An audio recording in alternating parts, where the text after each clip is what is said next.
രാജനെ കോഴിക്കോട് നിന്ന് മുഹമ്മദ് അസ്ലം ചേരുന്നുണ്ട്. അസ്ലം, കോഴിക്കോട് ഇപ്പോൾ എവിടെയാണ് അസ്ലം ഉള്ളത്? അവിടെയുള്ള ഒരുക്കങ്ങളൊക്കെ എങ്ങനെയാണ്? മോക്ക് പോളിംഗ് തുടങ്ങിയിട്ടുണ്ടോ? ആളുകളൊക്കെ വന്നു തുടങ്ങുന്നുണ്ടോ? ഏതാണ് ഇപ്പോഴത്തെ സാഹചര്യം?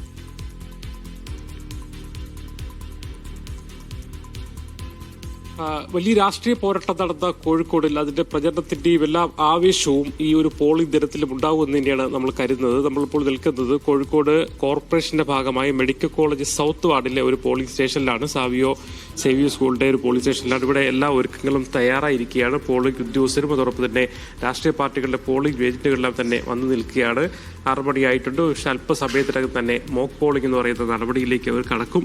അത് പൂർത്തീകരിച്ച് എല്ലാ കാര്യങ്ങളും ക്രമീകരണങ്ങൾ ആയി കഴിഞ്ഞാൽ തുടർന്ന് അങ്ങോട്ട് 7 മണിക്ക് തന്നെ കൃത്യം 7 മണിക്ക് തന്നെ പോളിംഗ് തുടങ്ങുന്നതിനാവശ്യമായ എല്ലാ സജ്ജീകരണങ്ങളും അവിടെ ക്രമീകരിച്ചിട്ടുണ്ട്. ഉദ്യോഗസ്ഥർ അത് പരിശോധിക്കുന്ന ഒരു ദൃശ്യങ്ങളും കൂടിയാണ് നമ്മൾ കാണുന്നത്.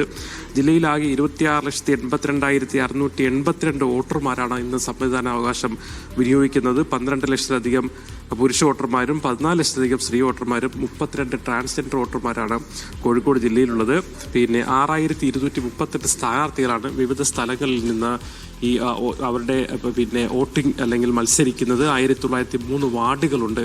70 ഗ്രാമപഞ്ചായത്തുകളും അതോടൊപ്പം തന്നെ 12 ബ്ലോക്ക് പഞ്ചായത്തുകളും ജില്ലാ പഞ്ചായത്തും 7 മുനിസിപ്പാലിറ്റിയും ഒരു കോർപ്പറേഷനും ഉൾപ്പെടെ 6,238 സ്ഥാനാർത്ഥികളാണ് മത്സരിക്കുന്നത്. 1903 വാർഡുകളിലായി എല്ലാ സജ്ജീകരണങ്ങളും ഇവിടെ നിൽക്കുന്ന ഈ സ്കൂളിൽ മോക്ക് പോളിംഗിന്റെ നടപടിക്രമങ്ങൾ പുരോഗമിക്കുകയാണ്. രാഷ്ട്രീയ പാർട്ടികൾ ഏജന്റുമാർ അവർ നേരത്തെ തന്നെ വന്നതാണ്. അവരിപ്പോൾ അവരുടെ രേഖകൾ ഒപ്പിട്ടുകൊണ്ട് മോക്ക് പോളിംഗ് നടത്തിക്കൊണ്ടിരിക്കുകയാണ്. മോക്ക് പോളിംഗ് പരിശോധിക്കുന്ന മോക്ക് പോളിംഗ് നടത്തുന്ന ഒരു ദൃശ്യങ്ങളാണ് നമ്മൾ കാണുന്നത്. ഇത് എല്ലാ സ്ഥലത്തും എല്ലാ പോളിംഗ് കഴിഞ്ഞ ദിവസം ഇന്നലെ രാത്രി വരുമ്പോൾ തന്നെ എല്ലാ പോളിംഗ് സ്റ്റേഷനും എല്ലാ ഒരുക്കങ്ങളും തയ്യാറായിരുന്നു. ഇന്ന് രാവിലെ മുതൽ തന്നെ അവർ കൃത്യമായി തന്നെ 6 മണിക്ക് മോക്ക് പോളിംഗ് തുടങ്ങി മറ്റു നടപടിയിലേക്ക് പോവുകയാണ്.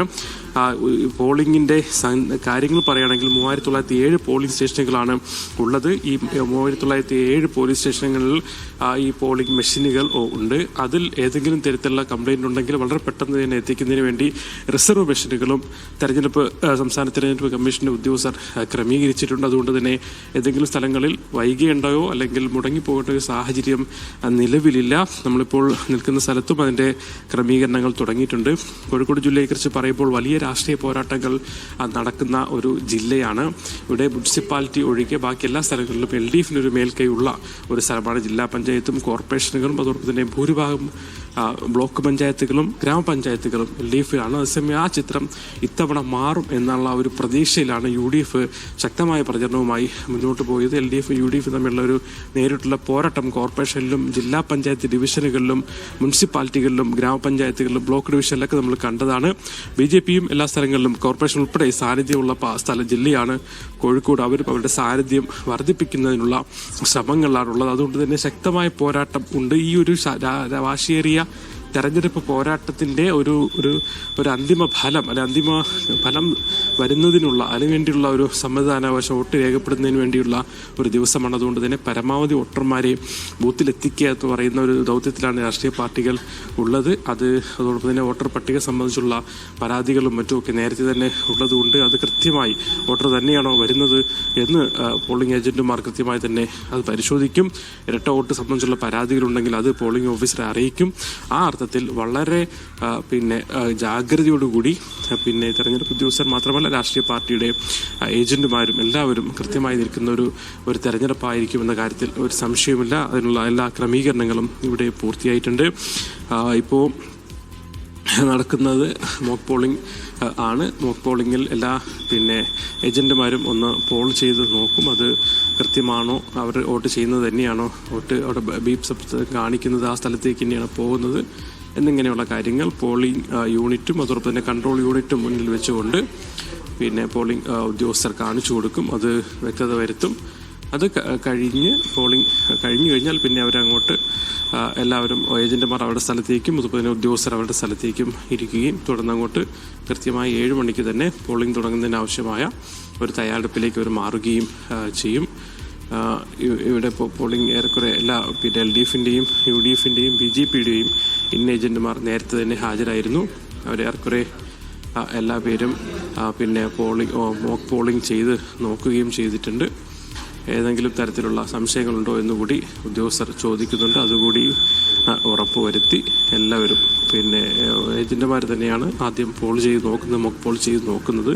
ഉദ്യോഗസ്ഥരുടെ സാന്നിധ്യത്തിൽ ഉദ്യോഗസ്ഥരുടെ നിർദ്ദേശപ്രകാരം അത് പൂർത്തിയാകുന്ന മുറയ്ക്ക് അവർ മറ്റു പിന്നെ അത് കഴിഞ്ഞാൽ പിന്നെ റിയൽ പോളിങ്ങിലാണ്. അത് 7 മണിക്കാണ്, കൃത്യം 7 മണിക്കാണ് തുടങ്ങുക. വൈകിട്ട് 6 മണി വരെയാണുള്ളത്. ലോക്സഭാ തെരഞ്ഞെടുപ്പിലും നിയമസഭാ തെരഞ്ഞെടുപ്പിലും പല സ്ഥലങ്ങളിലും, പ്രത്യേകിച്ച് കോഴിക്കോടിൻ്റെ തീരപ്രദേശങ്ങളിലും ഗ്രാമപ്രദേശങ്ങളിലൊക്കെ തന്നെയും പല സ്ഥലങ്ങളിലും ഏറെ വൈകിയിരുന്നു. അതേസമയം ആ സമയത്തൊക്കെ ഒരു 1600-ലധികം 1700 ഒക്കെ ഒരു ബൂത്തിൽ വോട്ടർമാരുള്ളൊരു സാഹചര്യം ഉണ്ടായിരുന്നു. എന്നാൽ ഇത്തവണ തദ്ദേശ തെരഞ്ഞെടുപ്പിലേക്ക് വരുമ്പോൾ ശരാശരി 1200 ഒരു ബൂത്തിലെ വരുന്ന വോട്ടർമാരുടെ എണ്ണം. അതുകൊണ്ട് തന്നെ വളരെ വൈകാതെ 6 മണിക്ക് തന്നെ ആ പോളിംഗ് പൂർത്തിയാക്കാൻ കഴിയുമെന്നുള്ള പ്രതീക്ഷയാണ് ജില്ലാ വരണാധികാരി കൂടിയായ ജില്ലാ കളക്ടർ അന്ന് നേരത്തെ പ്രതീക്ഷിച്ചിട്ടുള്ളത്. ഏതെങ്കിലും തരത്തിൽ വൈകുകയാണെങ്കിൽ അത് 6 മണി വരെ എത്തുന്നവർക്ക് മുഴുവൻ ടോക്കൺ നൽകി അവർക്ക് പിന്നെ എത്ര മണി വരെ ആണെങ്കിലും വൈകുകയാണെങ്കിൽ പോലും വോട്ടിംഗ് ചെയ്യാനുള്ള ക്രമീകരണവും ഉണ്ട്. 6 മണിക്ക് മുന്നേ ആ പോളിംഗ് സ്റ്റേഷനകത്ത് എത്തണം എന്ന് മാത്രമേ ഉള്ളൂ.